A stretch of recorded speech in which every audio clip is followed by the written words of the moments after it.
दोस्तों, किस श्राप के कारण महिलाएं ही गर्भवती होती हैं? पुरुष क्यों गर्भ धारण नहीं करते? यह कष्ट केवल महिलाओं को ही क्यों उठाना पड़ता है? इसके पीछे हमारे पुराणों में एक प्राचीन कथा का वर्णन मिलता है, जो ब्रह्मदेव ने देवी सरस्वती को सुनाई है। आइए आपको वह कथा सुनाते हैं। एक समय की बात है, ब्रह्मलोक के चारों ओर दिव्य प्रकाश फैला हुआ है, जो न तो सूर्य का है और न ही चंद्रमा का। यह स्वयं ब्रह्मा जी की आभा है। वहां का आकाश नीलमणि के समान चमकीला और शीतल है। ब्रह्मलोक के मध्य एक विशाल और भव्य कमल के पुष्प पर ब्रह्मा जी विराजमान हैं। उनका आसन स्वर्णिम आभा से आलोकित है और उनके चार मुखों से एक दिव्य तेज प्रकट हो रहा है। ब्रह्मा जी के पास ही उनकी श्वेत वंशी और सुंदर मोरपंख से सजी वीणा लिए देवी सरस्वती विराजमान है। देवी सरस्वती का तेज इतना दिव्य है कि उनके चारों ओर सौम्यता और ज्ञान की ज्योति बिखरी हुई है। उनके वस्त्र श्वेत कमल के समान उज्ज्वल और स्वच्छ हैं और उनका मुखमंडल प्रसन्नता से चमक रहा है। चारों ओर वेदों का पठन हो रहा है और वातावरण में केवल शांति, ज्ञान और भक्ति की धारा प्रवाहित हो रही है। ओम नमो जगत के सृष्टा ब्रह्मदेव, तुम शरण मेरे। जगत गुरु ज्ञान के सागर, वाणी के आधार तुम ही। सरस्वती वंदना गाए, वीणा की झनकार बने, शब्दों की ज्योति प्रकटाए, अमृत सा हर स्वार बने। देवी सरस्वती ने ब्रह्मा जी के चरणों में बैठकर अपनी मधुर वाणी में कहना प्रारंभ किया। हे स्वामी, इस सृष्टि की संरचना में आपने अनगिनत अद्भुत कृतियां रची हैं। आपने अपनी इच्छा शक्ति से अनेक ऋषियों, देवताओं, गंधर्वों और सुंदर अप्सराओं को प्रकट किया। स्त्रियों को आपने सौंदर्य, चंचलता और आकर्षण प्रदान किया है। किंतु मैं एक जिज्ञासा से व्याकुल हूँ। संसार में गर्भ धारण का अद्भुत कर्तव्य और पीड़ा केवल स्त्रियों को ही क्यों सहनी पड़ती है? ये विशेषाधिकार और यह कष्ट केवल स्त्रियों के लिए ही क्यों निर्धारित हुआ? ब्रह्मा जी, जो अपनी चारों दिशाओं में देख रहे थे, उनकी बात सुनकर हल्के से मुस्कुराए। उनके मुख पर एक गूढ़ रहस्य की आभा झलकने लगी। उन्होंने अपना आसन थोड़ा समायोजित करते हुए कहा, हे देवी, आपने आज एक अत्यंत महत्वपूर्ण प्रश्न किया है। इस प्रश्न का उत्तर केवल एक कथा के माध्यम से ही समझाया जा सकता है। ये कथा इतनी प्राचीन है कि इसका उल्लेख स्वयं सृष्टि के आरंभ में हुआ था। इसे सुनने से न केवल आपकी जिज्ञासा शांत होगी, बल्कि इसे सुनने वाली स्त्री को गुणवान और रूपवान संतान का आशीर्वाद भी मिलेगा। जो भी स्त्री इस कथा को ध्यानपूर्वक सुनती है, उसे निश्चित ही गुणवान पुत्र रत्न की प्राप्त होगी। देवी सरस्वती ने ब्रह्मा जी के मुखमंडल पर दृष्टि डाली और बड़े आदर से कहा, हे प्रभु, मैं इस कथा को सुनने के लिए अत्यंत उत्सुक हूँ। कृपया मुझे यह कथा सुनाइए। ब्रह्मा जी ने अपना ध्यान कुछ क्षण के लिए ब्रह्मलोक के दिव्य प्रकाश में केंद्रित किया। उनकी वाणी गंभीर हो गई और उन्होंने कहना आरंभ किया, हे देवी, ध्यानपूर्वक सुनो। यह कथा उस समय की है जब सृष्टि का आरंभ हुआ था और देवताओं तथा दानवों के बीच एक बड़ा युद्ध छिड़ा था। उसी समय गर्भ धारण का यह रहस्य प्रकट हुआ। हे देवी, इसके पीछे महर्षि पुलत्स्य और देवी हविर्भुवा की कथा है। महर्षि पुलत्स्य का जन्म मेरे कान से हुआ था। वे मेरे मानस पुत्रों में से एक हैं और अत्यंत तपस्वी, ज्ञानवान और धर्मपरायण हैं। जब मैंने उन्हें सृष्टि में प्रकट किया तो उन्हें अनेक प्रकार की विद्याएं प्रदान की। वे वेदों के ज्ञाता, शास्त्रों के पंडित और तपस्या के प्रतीक माने गए। उनके जन्म का उद्देश्य संसार में धर्म की स्थापना करना और मानव जाति को सत्य, तप और संयम का महत्व सिखाना था। मैंने उन्हें निर्देश दिया कि वे तपस्या और ध्यान के माध्यम से आत्मज्ञान प्राप्त करें और संसार में सच्चे कल्याण का मार्ग प्रशस्त करें। मेरी आज्ञा से सत्ययुग में महर्षि पुलत्स्य सुमेरु पर्वत की ओर तपस्या के लिए गए। वह स्थान दिव्य, पवित्र और प्राकृतिक सुंदरता से परिपूर्ण था। सुमेरु पर्वत के उच्च शिखर पर उन्होंने एक आश्रम का निर्माण किया, जो बांस, घास और जंगल की लकड़ियों से बना था। वह स्थान चारों ओर से ऊंचे वृक्षों, जल के झरनों और शांत वातावरण से घिरा हुआ था। यह आश्रम तपस्वी पुलत्स्य का साधना स्थल बन गया। महर्षि पुलत्स्य ने वहां घोर तपस्या प्रारंभ कर दी। उनके तप से चारों ओर दिव्यता का प्रवाह होने लगा। उनके शरीर से निकलने वाली ऊर्जा इतनी प्रभावशाली थी कि वह देवताओं, गंधर्वों और अप्सराओं का ध्यान आकर्षित करने लगी। सुमेरु पर्वत, जो देवताओं और गंधर्वों का प्रिय स्थान था, वहां आए दिन अप्सराएं, गंधर्व और दानव विचरण करते रहते थे। जब उनकी दृष्टि महर्षि पुलत्स्य पर पड़ी तो वे सभी उनकी तपस्या को लेकर आश्चर्यचकित हो गए। उनकी दिव्यता और तप का प्रभाव इतना गहरा था कि सभी उन्हें अपने खेल और नृत्य के माध्यम से विचलित करने का प्रयास करने लगे। अप्सराएं, जो अपनी सुंदरता और चपलता के लिए प्रसिद्ध थीं, पुलत्स्य की तपस्या को भंग करने के लिए विभिन्न युक्तियां अपनाने लगीं। वे उनके आश्रम के निकट आकर अपने मधुर स्वर में गाने लगीं। कोई वीणा बजाती तो कोई कंचन घंटियों की मधुर ध्वनि से वातावरण को गूंजायमान कर देती। वे कभी फूलों की माला लेकर पुलत्स्य के पास जाती तो कभी अपनी सुंदरता का प्रदर्शन कर उनके तप को भंग करने का प्रयास करती। लेकिन महर्षि पुलत्स्य अपनी साधना में लीन थे। वे उनकी ओर कोई ध्यान नहीं देते थे। यह देखकर अप्सराएं और गंधर्व अधिक उन्मुक्त होकर उनके तप में विघ्न डालने का प्रयास करने लगे। अनेक प्रकार के दानव भी अपनी चेष्टाओं से उनके धैर्य की परीक्षा लेने लगे। वे दानव आकर अपनी कर्ण कर्कश ध्वनि से महर्षि की तपस्या में विघ्न निर्माण करते और चले जाते, लेकिन महर्षि का ध्यान कभी विचलित नहीं हुआ। एक दिन जब अप्सराओं ने हद से अधिक अशांति उत्पन्न कर दी और गंधर्वों ने उनके आश्रम के पास अपने क्रीड़ा स्थल बना लिए तो महर्षि पुलत्स्य की साधना भंग हो गई। वे अपने तप से उठे और उनकी आंखों में क्रोध का तेज स्पष्ट झलकने लगा। उनकी वाणी गंभीर और आकाश के समान गूंजती हुई थी। उन्होंने उन सभी को चेतावनी देते हुए कहा, हे अप्सराओं, हे गंधर्वों और यहाँ विचरण करने वाले समस्त प्राणियों, क्या तुमने मेरी साधना का अर्थ नहीं समझा? क्या तुम्हारे लिए धर्म, तप और संयम का कोई महत्व नहीं है? मैं यहाँ संसार के कल्याण के लिए तपस्या कर रहा हूँ और तुम मेरे तप को बार बार भंग कर रहे हो। अप्सराएं और गंधर्व उनके क्रोध से भयभीत हो गए, लेकिन कुछ ने इसे गंभीरता से नहीं लिया। यह देखकर पुलत्स्य ने क्रोधित होकर कहा, हे अप्सराओं, गंधर्वों, दानवों तथा मानवों, आज मैं तुम सबको चेतावनी देता हूँ। जो भी प्राणी अब मेरी तपस्या में विघ्न डालेगा वह गर्भ धारण करेगा, चाहे वह पुरुष हो, स्त्री हो, गंधर्व हो या दानव हो। जो भी मेरी तपस्या में विघ्न उत्पन्न करेगा, गर्भ का कष्ट उसे सहन करना पड़ेगा। यह मेरा शाप है और यह शाप अटल है। ब्रह्मदेव कहते हैं, हे देवी, महर्षि पुलत्स्य के वचन ब्रह्मांड में गूंजने लगे। अप्सराएं और गंधर्व भय से कांपने लगे और वहां से भाग गए। उनके इस शाप का प्रभाव इतना गहरा था कि सुमेरु पर्वत पर फिर कोई भी प्राणी उनकी तपस्या में विघ्न डालने की हिम्मत नहीं कर सका। पुलत्स्य ने अपने ध्यान में लौटकर घोर तपस्या जारी रखी। उनके तप के प्रभाव से वहां का वातावरण और भी पवित्र और दिव्य हो गया। सुमेरु पर्वत के उस शांत और दिव्य स्थान पर जहां महर्षि पुलत्स्य अपनी घोर तपस्या में लीन थे, प्रकृति का सौंदर्य अपनी चरम पर था। वहां की घाटियां हरी भरी थीं और झरने निर्मल जल की धारा के साथ संगीत प्रस्तुत कर रहे थे। पक्षियों की मधुर चहचहाहट वातावरण को और भी पवित्र बना रही थी। लेकिन यह स्थान अब साधारण प्राणियों के लिए भय का कारण बन चुका था, क्योंकि पुलत्स्य के क्रोध और शाप के कारण कोई भी वहां जाने का साहस नहीं करता था। इसी समय पर्वत की कंदराओं में स्थित एक छोटे से आश्रम में महर्षि तृणबिंदु अपनी पत्नी और पुत्री हविर्भुवा के साथ निवास कर रहे थे। हविर्भुवा एक अत्यंत सुंदर और चंचल युवती थी। उसका सौंदर्य ऐसा था कि उसे देखकर देवताओं की अप्सराएं भी ईर्ष्या करतीं। उसकी कोमलता और उसकी मुस्कान सभी को आकर्षित करती थी। वह स्वभाव से जिज्ञासु और सरल थी, लेकिन साथ ही उसकी बाल सुलभ चंचलता उसे पर्वत की कंदराओं और वन वन में घूमने को प्रेरित करती थी। एक दिन हविर्भुवा अपनी सहेलियों के साथ पर्वत की कंदराओं में खेल रही थी। खेल खेल में उसकी सहेलियां उससे बिछड़ गईं। उन्हें खोजने के लिए हविर्भुवा चंचल मन से पर्वत की ऊंचाई पर चढ़ने लगी। वह सहेलियों को पुकारते हुए सुमेरु पर्वत के उस भाग में पहुंच गई जहां महर्षि पुलत्स्य का आश्रम था। यह स्थान अत्यंत शांत था।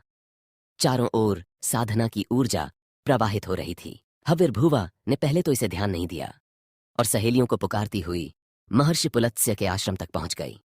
लेकिन जैसे ही उसने आश्रम के अंदर कदम रखा, महर्षि पुलत्स्य ने ध्यान से अपनी आंखें खोलीं। उनकी दृष्टि जैसे ही हविर्भुवा पर पड़ी, उनके शाप का प्रभाव तुरंत ही प्रकट हो गया। हविर्भुवा, जो अब तक अपने सहेलियों को खोजने में व्यस्त थी, अचानक अपने शरीर में एक अजीब बदलाव महसूस करने लगी। महर्षि पुलत्स्य की तपस्या और उनके शाप की शक्ति इतनी प्रबल थी कि उनके सामने खड़ी होने मात्र से हविर्भुवा के शरीर पर इसका प्रभाव पड़ गया। उसके शरीर का रंग पीला पड़ने लगा, उसकी सांसें तेज हो गईं और उसके भीतर एक असहनीय पीड़ा का अनुभव होने लगा। हविर्भुवा ने अपने शरीर में इस विचित्र परिवर्तन को महसूस करते ही अपने पेट पर हाथ रखा। उसकी कोमल काया अब गर्भवती प्रतीत होने लगी थी। यह उसके लिए अत्यंत अचंभे और भय का कारण बन गया। उसने व्याकुल होकर महर्षि पुलत्स्य की ओर देखा, लेकिन महर्षि अपनी तपस्या में पुनः लीन हो गए थे। तभी हविर्भुआ की सहेलियां, जो उसे ढूंढते हुए उस स्थान पर आ पहुंची थीं, उसे देखकर स्तब्ध रह गईं। हविर्भुआ ने घबराई हुई आवाज में अपनी सहेलियों से कहा, हे सखियों, मुझे नहीं पता यह क्या हो रहा है। मैं यहाँ केवल तुम्हें खोजने आई थी, लेकिन जैसे ही मैंने इस तपस्वी को देखा, मेरे शरीर में यह बदलाव होने लगा। मुझे अपने शरीर में अजीब सा महसूस हो रहा है। मेरे पेट में जैसे कुछ हलचल हो रही है। यह क्या है, मैं समझ नहीं पा रही हूँ। सखियां भी भयभीत होकर हविर्भुआ को सहारा देने लगीं। एक सखी ने कहा, हे हविर्भुआ, यह स्थान बहुत डरावना लगता है। हमें यहाँ से तुरंत चलना चाहिए। इस स्थान पर महर्षि पुलत्स्य तपस्या करते हैं और हमने सुना है कि उनके शाप के कारण कोई भी उनकी तपस्या में विघ्न डालने की हिम्मत नहीं करता। तुम अनजाने में उनके शाप के प्रभाव में आ गई हो। ब्रह्मदेव कहते हैं, हे देवी। फिर वह सहेलियां हविर्भुआ को सहारा देकर महर्षि तृणबिंदु के आश्रम की ओर ले जाने लगीं। रास्ते भर हविर्भुआ भय और लज्जा से व्याकुल रही। उसका चेहरा पीला और आंखें अश्रुपूर्ण थीं। वह समझ नहीं पा रही थी कि उसके साथ ऐसा क्यों हुआ। हविर्भुआ अपनी सखियों के सहारे किसी तरह अपने पिता महर्षि तृणबिंदु के आश्रम पहुंची। उसकी हालत देखकर तृणबिंदु और उनकी पत्नी का हृदय कांप उठा। हविर्भुआ ने रोते हुए सारा वृतांत कह सुनाया। उसने कहा, हे पिता, मैं अनजाने में महर्षि पुलत्स्य के तपस्थल पर पहुंच गई। मुझे यह ज्ञात नहीं था कि वहां जाना निषिद्ध है। जैसे ही उनकी दृष्टि मुझ पर पड़ी, मेरे शरीर में अजीब परिवर्तन होने लगा। मैं नहीं जानती कि यह सब क्यों हुआ। कृपया मुझे इस समस्या से बचाइए। महर्षि तृणबिंदु ने अपनी पुत्री की बात सुनकर ध्यान लगाया और अपनी दिव्य दृष्टि से घटनाओं को देख लिया। उन्हें पता चला कि महर्षि पुलत्स्य के श्राप के कारण उनकी पुत्री गर्भवती हो गई है। यह देखकर उनका हृदय शोक और चिंता से भर गया। उन्होंने गहरी सांस लेते हुए अपनी पत्नी से कहा, हे भद्रे, यह घटना कोई साधारण घटना नहीं है। यह महर्षि पुलत्स्य के श्राप का प्रभाव है। मेरी पुत्री अनजाने में उनके तप के बीच पहुंच गई और अब वह इस संसार की पहली स्त्री है जो गर्भवती हुई है। ब्रह्मदेव कहते हैं, हे देवी। फिर तृणबिंदु ने तुरंत निर्णय लिया कि उन्हें महर्षि पुलत्स्य के पास जाकर उनसे क्षमा याचना करनी होगी। उन्होंने हविर्भुआ को अपने साथ लिया और सुमेरु पर्वत की ओर चल पड़े। जब महर्षि तृणबिंदु सुमेरु पर्वत पहुंचे तो उन्होंने महर्षि पुलत्स्य को तपस्या करते हुए देखा। उनकी दिव्य आभा और शांत मुद्रा देखकर तृणबिंदु ने आदर पूर्वक उनके चरणों में प्रणाम किया। उन्होंने करबद्ध होकर कहा, हे महर्षि, आप साक्षात ब्रह्मा जी के मानसपुत्र हैं। आपका तप और आपकी कीर्ति समस्त संसार में विख्यात है। आप परम दयालु और कृपालु हैं। मेरी कन्या अनजाने में आपके तपस्थल पर पहुंच गई और आपके श्राप का प्रभाव उस पर पड़ गया। आज वह गर्भवती हो चुकी है और यह संसार की पहली ऐसी घटना है। हे मुनिवर, मेरी पुत्री अब इस समाज में कैसे रह पाएगी? कौन उससे विवाह करेगा? यह तो कलंक का जीवन हो जाएगा। उन्होंने आगे कहा, हे महर्षि, मेरी पुत्री का कोई दोष नहीं है। वह अनजाने में इस श्राप का भागी बनी है। मैं आपसे विनती करता हूँ कि कृपया उसे पत्नी के रूप में स्वीकार करें। वह सर्वगुण संपन्न है और आपकी सेवा में सदैव तत्पर रहेगी। आप जैसे तपस्वी और दिव्य महापुरुष के साथ उसका जीवन धन्य हो जाएगा। तृणबिंदु के करुण निवेदन और हविर्भुआ के अश्रुपूर्ण चेहरे को देखकर महर्षि पुलत्स्य का कठोर तपस्वी हृदय पिघल गया। उन्होंने अपनी तपस्या से उठते हुए कहा, हे मुनिवर तृणबिंदु, मैं आपकी स्तुति और आदर से अत्यंत प्रसन्न हूँ। आपके शब्दों ने मेरे हृदय को छू लिया है। यह सत्य है कि मेरे श्राप के कारण ही आपकी पुत्री गर्भवती हुई है। मैं अपने इस कठोर श्राप के परिणाम को समझता हूँ और इस दोष का निवारण करना मेरा कर्तव्य है। मैं आपकी पुत्री हविर्भुआ को अपनी पत्नी के रूप में स्वीकार करता हूँ। वह न केवल मेरी पत्नी बनेगी, बल्कि संसार में स्त्रीत्व का प्रतीक बनकर इसे गौरवान्वित करेगी। आप निश्चिंत होकर अपनी कन्या का हाथ मुझे सौंपें। मैं उसे सम्मान और आदर दूंगा। ब्रह्मदेव कहते हैं, हे देवी। फिर महर्षि तृणबिंदु और उनकी पत्नी के हृदय में महर्षि पुलत्स्य के ये वचन सुनकर अपार शांति और सुख का अनुभव हुआ। उन्होंने अपनी पुत्री का हाथ महर्षि पुलत्स्य को सौंप दिया। महर्षि पुलत्स्य ने अपनी तपस्या के स्थान पर हविर्भुआ के साथ विवाह किया। इस विवाह के समय सुमेरु पर्वत पर देवताओं और ऋषियों ने प्रसन्न होकर आशीर्वाद दिया। तृणबिंदु की पुत्री हविर्भुआ अब महर्षि पुलत्स्य की पत्नी के रूप में उनके आश्रम में रहने लगी। वह पूर्ण समर्पण और निष्ठा के साथ महर्षि पुलत्स्य की सेवा में जुट गई। उनका जीवन तप और त्याग का प्रतीक बन गया। हविर्भुआ ने अपने हृदय में हर प्रकार के दुख और कठिनाई को सहन करते हुए पतिव्रता धर्म का पालन किया। हर दिन प्रातः काल वह महर्षि पुलत्स्य के लिए आश्रम की सफाई करती उनके यज्ञ और ध्यान के लिए आवश्यक सामग्री तैयार करती और उनके तप के लिए उपयुक्त वातावरण सुनिश्चित करती। महर्षि पुलत्स्य, जो स्वयं एक तपस्वी और विद्वान थे, धीरे धीरे हविर्भुवा की सेवा और भक्ति से प्रभावित होने लगे। वे यह समझ गए थे कि उनकी पत्नी न केवल सर्वगुण संपन्न है, बल्कि वह महान त्याग और सहनशीलता का प्रतीक भी है। एक दिन जब हविर्भुवा ने दिन भर की सेवा के बाद महर्षि पुलत्स्य के चरणों में बैठकर उनकी थकान दूर करने का प्रयास किया, तो महर्षि पुलत्स्य ने प्रसन्न होकर कहा, हे देवी, मैं तुम्हारी निस्वार्थ सेवा, भक्ति और पतिव्रता धर्म से अत्यंत प्रसन्न हूँ। तुम्हारे समर्पण ने मेरे हृदय को छू लिया है। तुमने अपने कर्तव्य का पालन इतने पवित्र हृदय से किया है कि मैं तुम्हें वरदान देने के लिए बाध्य हूँ। हविर्भुवा ने सिर झुकाकर कहा, हे प्रभु, आपका वरदान ही मेरे जीवन का सबसे बड़ा धन है। आप जो भी मुझे देंगे वह मेरे लिए अमूल्य होगा। महर्षि पुलत्स्य ने गंभीर और स्नेहपूर्ण स्वर में कहा, हे देवी, मैं तुम्हें मेरे ही समान तेजस्वी और गुणवान पुत्र का वरदान देता हूँ। जिस समय तुम पहली बार मेरे तपस्थल पर आई थी, उस समय मैं वेदों का पाठ कर रहा था। तुम्हारे कानों ने उस दिव्य ज्ञान को ग्रहण किया है, इसलिए तुम्हारा पुत्र चारों वेदों में पारंगत होगा। वह वेदों का मर्म समझेगा और संसार में उनके ज्ञान का प्रचार करेगा। तुम्हारा पुत्र इतना तेजस्वी और विद्वान होगा कि उसका नाम सदैव के लिए अमर रहेगा। वह समस्त संसार में विश्रवा के नाम से प्रसिद्ध होगा। ब्रह्मदेव कहते हैं, हे देवी। फिर महर्षि पुलत्स्य के इन वचनों से हविर्भुवा के चेहरे पर गर्व और खुशी का तेज झलकने लगा। उन्होंने अपने पतिव्रता, धर्म और सेवा को और अधिक निष्ठा से निभाना प्रारंभ किया। समय बीतता गया और कुछ समय बाद हविर्भुवा ने एक दिव्य पुत्र को जन्म दिया। उस बालक का तेज और आभा देखकर ऐसा प्रतीत होता था जैसे वह स्वयं किसी देवता का अवतार हो। महर्षि पुलत्स्य ने उस बालक का नामकरण किया और कहा, यह मेरा पुत्र है जो वेदों के ज्ञान को सजीव करेगा। इस बालक का नाम विश्रवा होगा। यह संसार में ज्ञान, तप और धर्म का प्रतीक बनेगा। ब्रह्मदेव कहते हैं, हे देवी। फिर विश्रवा का बाल्यकाल अपने पिता के आश्रम में शिक्षा और तप के बीच बीता। उन्होंने चारों वेदों का अध्ययन किया और उनमें पारंगत हो गए।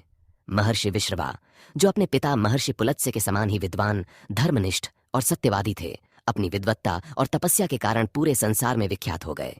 उनके ज्ञान और धर्म का प्रचार प्रसार चारों दिशाओं में होने लगा। उनकी इस ख्याति और महानता को देखकर महर्षि भारद्वाज ने अपनी पुत्री इडविला का विवाह महर्षि विश्रवा के साथ कर दिया। महर्षि विश्रवा और इडविला का विवाह अत्यंत शुभ और पवित्र रीति से संपन्न हुआ। विवाह के बाद वह अपने पति की सेवा और उनके आश्रम की व्यवस्था में रत हो गईं। समय बीता और इडविला ने एक तेजस्वी पुत्र को जन्म दिया। इस बालक का नाम वैश्रवण रखा गया। वैश्रवण के जन्म के समय से ही उनके भीतर दिव्य गुणों की झलक दिखने लगी थी। वे अपने पिता की भांति धर्मपरायण, सत्यवादी और तपस्वी स्वभाव के थे। उनका एक और नाम कुबेर पड़ा और यही नाम कालांतर में अधिक प्रसिद्ध हुआ। ब्रह्मदेव कहते हैं, हे देवी। फिर कुबेर बड़े होने पर धर्म और तपस्या की ओर आकर्षित हुए। फिर कुबेर ने कठिन तपस्या आरंभ की। उन्होंने वर्षों तक कठोर साधना की, जिससे देवता और ऋषि मुनि भी प्रभावित हुए। उनकी तपस्या से प्रसन्न होकर स्वयं मैं ब्रह्मदेव उसके सामने प्रकट हुआ और मैंने उसे आशीर्वाद देते हुए कहा, हे वत्स, मैं तुम्हारी तपस्या से अत्यंत प्रसन्न हूं। तुमने अपने धर्म, तप और संयम से मुझे संतुष्ट कर दिया है। इसलिए मैं तुम्हें वरदान देता हूं कि तुम उत्तर दिशा के स्वामी और धन के अधिपति बनोगे। तुम्हारे पास अपार संपत्ति और ऐश्वर्य होगा। इसके साथ ही मैंने कुबेर को पुष्पक विमान प्रदान किया। यह विमान मन की गति से चलता था और अद्भुत रत्नों से सज्जित था। यह विमान देवताओं के लिए भी दुर्लभ था। मैंने कुबेर को आशीर्वाद दिया कि वे गंधमादन पर्वत पर स्थित धन के स्वामी बने और संपत्ति का चौथा भाग उनके अधिकार में रहे। कुबेर ने उस संपत्ति का 16वां भाग मनुष्यों के लिए उपलब्ध कराया। इस प्रकार कुबेर धन के स्वामी और देवताओं के कोषाध्यक्ष बन गए। वही दूसरी ओर महर्षि विश्रवा का दूसरा विवाह कैकसी नामक स्त्री से हुआ। कैकसी अद्भुत सौंदर्य और तेजस्वी स्वभाव की धनी थीं। वह अपनी भक्ति और सेवा के कारण महर्षि विश्रवा के हृदय में विशेष स्थान रखती थीं। इस दौरान भगवान शिव ने अपनी पत्नी माता पार्वती के लिए एक दिव्य महल का निर्माण कराया। इस महल को लंका नाम दिया गया। लंका की रचना इतनी अद्वितीय और भव्य थी कि यह तीनों लोकों में अद्वितीय मानी गई। स्वर्ण से निर्मित यह महल अद्भुत नक्काशी और रत्नों से सजा हुआ था। इसका निर्माण स्वयं भगवान विश्वकर्मा ने किया था। जब लंका के गृह प्रवेश का समय आया तो भगवान शिव ने देवताओं और ऋषि मुनियों को निमंत्रण दिया। महर्षि विश्रवा और उनकी पत्नी कैकसी को भी इस पवित्र अवसर पर बुलाया गया। लंका के गृह प्रवेश के भव्य अवसर पर महर्षि विश्रवा और उनकी पत्नी कैकसी ने दिव्य स्वर्ण लंका के सौंदर्य और वैभव को देखा। लंका की स्वर्ण दीवारें और अद्भुत रत्नों से जड़े महल जो स्वयं भगवान विश्वकर्मा द्वारा निर्मित थे, कैकसी को मोहित कर गए। लंका के इस अप्रतिम वैभव ने कैकसी के मन में लालसा जगा दी। कैकसी, जो स्वभाव से चतुर और लालची थी, उसने अपने पति महर्षि विश्रवा के मन में यह विचार डाला कि उन्हें भगवान शिव से इस दिव्य लंका को मांग लेना चाहिए। उसने छल पूर्वक विश्रवा से कहा, हे स्वामी, यह स्वर्ण लंका तो देवताओं के लिए भी दुर्लभ है। इसका वैभव और दिव्यता अद्वितीय है। यदि यह हमारे पास हो तो हमारा वंश सदा के लिए समृद्ध और शक्तिशाली बन जाएगा। भगवान शिव तो परम दयालु और भोले हैं। यदि आप उनसे इस लंका को मांगेंगे तो वे इसे अवश्य ही हमें प्रदान करेंगे। महर्षि विश्रवा, जो धर्म और तप में रत रहते थे, उन्होंने कैकसी की बात को अस्वीकार किया। उन्होंने कहा, हे कैकसी, यह महल भगवान शिव और माता पार्वती का निवास है। इसे मांगना उचित नहीं है। यह उनके लिए दिव्यता और प्रेम का प्रतीक है। ऐसा करना हमारे धर्म के विपरीत होगा। लेकिन कैकसी अपने छल और हठ में लगी रही। उसने विश्रवा से प्रार्थना करते हुए कहा, हे स्वामी, आप धर्म के मार्गदर्शक हैं। यदि यह लंका हमारे पास होगी तो हम इसका उपयोग धर्म और सत्य के प्रसार के लिए करेंगे। यह हमारे वंश को गौरवशाली बनाएगी। कृपया भगवान शिव से यह वरदान मांग लीजिए। महर्षि विश्रवा अपनी पत्नी के बार बार आग्रह और दबाव के कारण वे अंततः तैयार हो गए। फिर जब गृह प्रवेश और यज्ञ आदि कार्य संपन्न हुए, तब विश्रवा ने भगवान शिव से विनम्रता से कहा, हे महादेव, आप सृष्टि के पालक और संहारक हैं। आपकी कृपा से यह दिव्य स्वर्ण लंका निर्मित हुई है।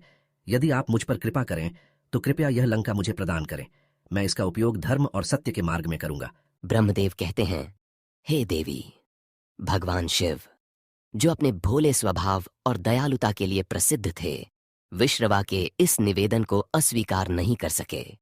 उन्होंने कहा, हे मुनिवर, आपकी तपस्या और धर्म के प्रति निष्ठा को देखते हुए मैं आपको यह लंका दान में देता हूं।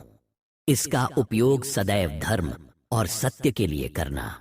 जब माता पार्वती को यह ज्ञात हुआ कि उनकी दिव्य स्वर्ण लंका को दान में दे दिया गया है, तो उनका क्रोध प्रज्वलित हो उठा।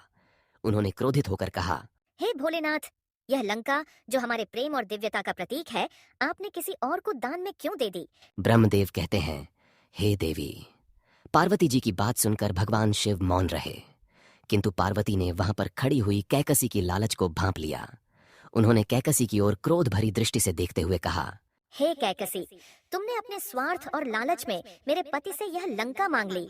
लेकिन याद रखना, जिस लंका को तुमने छल से प्राप्त किया है, वह एक दिन तुम्हारे वंश का विनाश करेगी। यह लंका भस्म हो जाएगी और तुम्हारे लालच का अंत हो जाएगा। कैकसी माता पार्वती के इस श्राप से भयभीत हो गई, लेकिन उसकी लालसा और महत्वाकांक्षा कम नहीं हुई। फिर माता पार्वती और भगवान शिव उस स्थान से अंतर्ध्यान हो गए। उसके बाद महर्षि विश्रवा ने उस लंका को अपने पुत्र कुबेर को प्रदान कर दिया। कुबेर, जो ब्रह्मा जी के वरदान से धन के स्वामी और उत्तर दिशा के अधिपति बने थे, उन्होंने लंका में अपना निवास बनाया। लंका उनके शासन का प्रतीक बन गई और उनके वैभव ने समस्त देवताओं और मनुष्यों को आकर्षित किया। लेकिन कैकसी के स्वभाव और लालच ने अपने पुत्र रावण पर भी गहरा प्रभाव डाला। रावण, जो अत्यंत शक्तिशाली और महत्वाकांक्षी था, उसने अपनी मां के कहने पर कुबेर से लंका को छीन लिया। उसने अपनी शक्ति और छल से लंका पर अधिकार कर लिया और इसे अपने राक्षसी साम्राज्य का केंद्र बना दिया। त्रेता युग में जब भगवान विष्णु ने राम के रूप में अवतार लिया, तो रावण ने अपनी शक्ति के मद में आकर माता सीता का हरण कर लिया। यह अधर्म और अन्याय का परिणाम था। भगवान राम ने अपनी सेना के साथ रावण का संहार किया, लेकिन इससे पहले भगवान शिव के अवतार हनुमान जी ने माता पार्वती के श्राप को पूर्ण किया। लंका में प्रवेश कर हनुमान जी ने अपनी पूंछ में अग्नि प्रज्वलित की और सोने की लंका को जलाकर भस्म कर दिया। स्वर्ण से जगमगाती लंका देखते ही देखते राख में बदल गई। माता पार्वती का श्राप साकार हुआ और कैकसी के लालच और छल का अंत हो गया। ब्रह्मदेव देवी सरस्वती की ओर देखकर गंभीर और मधुर स्वर में कहने लगे, हे देवी, संसार की रचना करते समय मैंने हर जीव को विशिष्ट गुणों से विभूषित किया, लेकिन जब स्त्री की रचना करने का समय आया तो मुझे सबसे अधिक समय लगा। स्त्री केवल एक जीव नहीं है, बल्कि वह संपूर्ण सृष्टि की आधार है। महर्षि पुलत्स्य के श्राप के कारण संसार की स्त्रियों को गर्भ धारण करने का दायित्व प्राप्त हुआ, लेकिन इसे मैंने वरदान रूप में परिवर्तित किया। स्त्रियां गर्भ धारण करके एक नए जीवन को जन्म देती हैं। यह कर्तव्य कठिन है, यह पीड़ा असीम है, लेकिन इसके पीछे एक दिव्य उद्देश्य है। गर्भधारण का यह दायित्व स्त्रियों को इसलिए सौंपा गया क्योंकि मैंने उन्हें पुरुषों से अधिक सहनशील बनाया है। उनके भीतर हर प्रकार के दुख, कष्ट और पीड़ा को सहन करने की शक्ति है। उनकी सहन शक्ति पुरुषों से अधिक है क्योंकि वे केवल शारीरिक रूप से ही नहीं बल्कि मानसिक और भावनात्मक रूप से भी अद्वितीय हैं। मैंने स्त्रियों के हृदय में ममता और प्रेम का भाव डाला। ये वही भाव है जो एक माँ को अपने बच्चे के लिए हर कठिनाई सहने के लिए प्रेरित करता है। ममता के कारण ही स्त्रियां अपने बच्चों का लालन पालन निस्वार्थ भाव से करती हैं। वे अपने बच्चों की हर आवश्यकता पूरी करती हैं और उनकी रक्षा के लिए हर त्याग करने को तैयार रहती हैं। ये प्रेम और ममता ही स्त्रियों को संपूर्ण बनाती है। तो दोस्तों, इस प्रकार महर्षि पुलत्स्य के श्राप के कारण संसार की स्त्रियां गर्भवती होती हैं। लेकिन यह केवल एक श्राप नहीं बल्कि एक वरदान है जो स्त्रियों को सृष्टि की सबसे अद्वितीय रचना बनाता है। अगर आपको यह कथा अच्छी लगी हो तो हमें कमेंट करके अवश्य बताएं। कमेंट में हर हर महादेव लिखकर भगवान शिव के प्रति अपनी श्रद्धा प्रकट करें। अगर यह जानकारी उपयोगी लगी हो तो वीडियो को लाइक जरूर करें और चैनल को सब्सक्राइब करना न भूलें ताकि आपको ऐसी और भी अद्भुत कहानियां सुनने को मिलती रहें।